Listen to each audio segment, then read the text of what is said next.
products which are new for us, but they taste delicious. We get to get more conscious of our eating and the exporting because we need that. Also, the weaving and tribal exchange will be very positive. As I mentioned, we have 7 kind of tribal group, kind of best practices in that area, and best practices in agriculture too. We are very good in agriculture also because we are a local.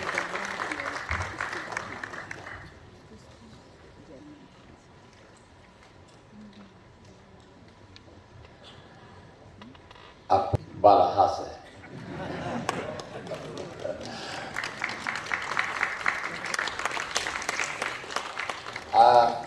As I say before, ours also cassava, corn, rice, wheats.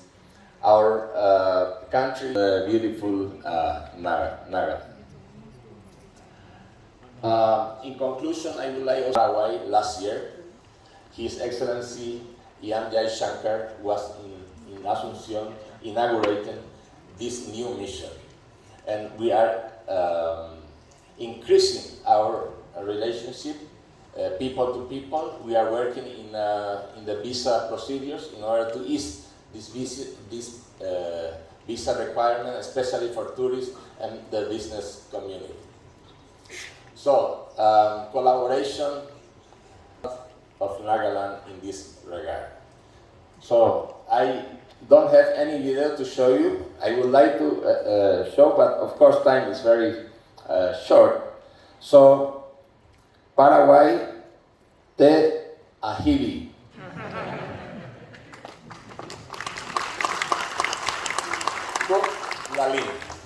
Thank you very much. Thank you, Ambassador Ramos.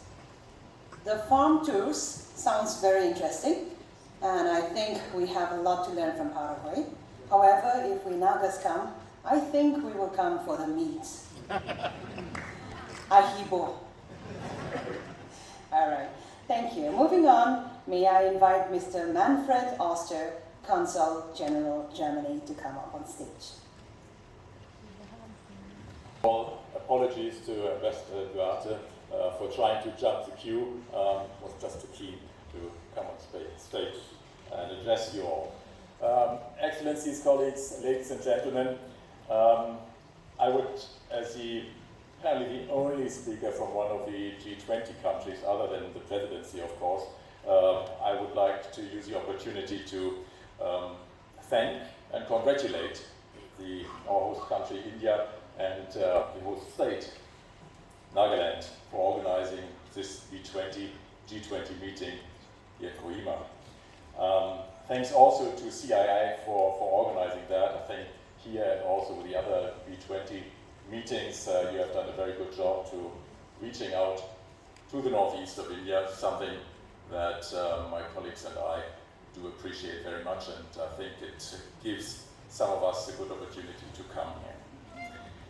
The Honourable Chief Minister yesterday reminded us of the proud history and the geographical spread of Nagas. And that is something that fascinates me all the time. It is my second visit, and I'm really happy about today in the papers. Is a sign of the maturity of the Indian democracy. And it is really good that we are here and that we are reading and learning from the Nagas about the situation here and about the ongoing negotiations and about the will on all sides to find solutions for that. For us as Germany, it is clear that the rule of law has to prevail and that it is a very good basis for solving conflicts, probably the only basis for coming to lasting solutions. And that is the case everywhere, domestically, but also in international relations. And in all our endeavors, and in all our cooperation, sustainability is key.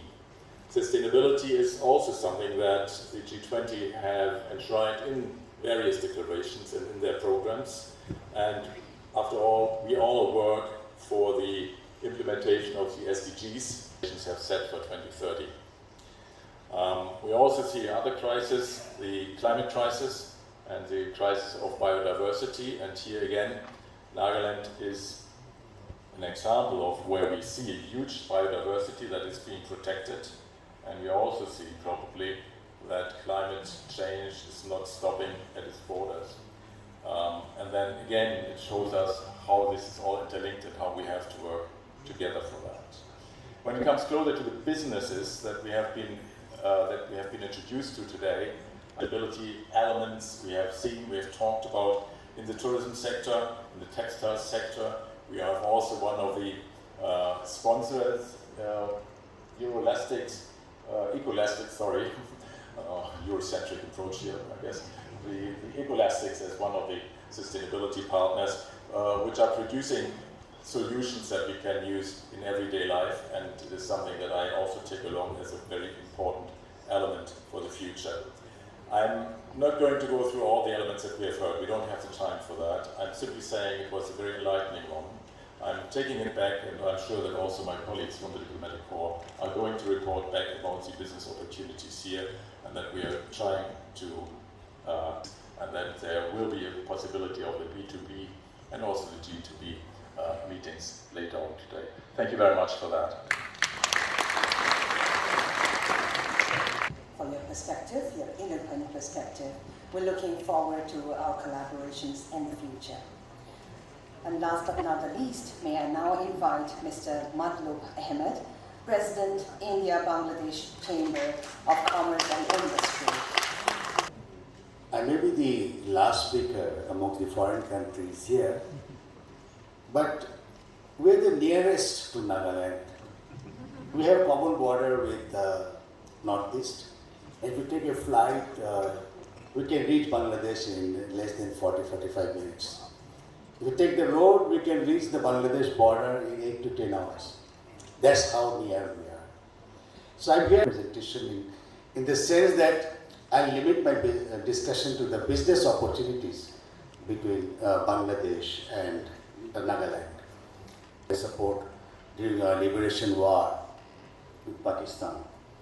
And today, if you look at Tata Motors and Hero Motors, and we have almost all the big companies in Bangladesh investing there.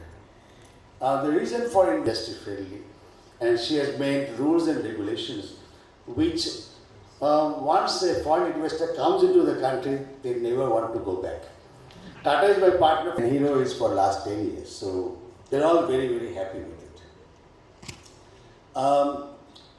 The way that I propose to states like Nagaland is to have a task force for building relationship for business and industry.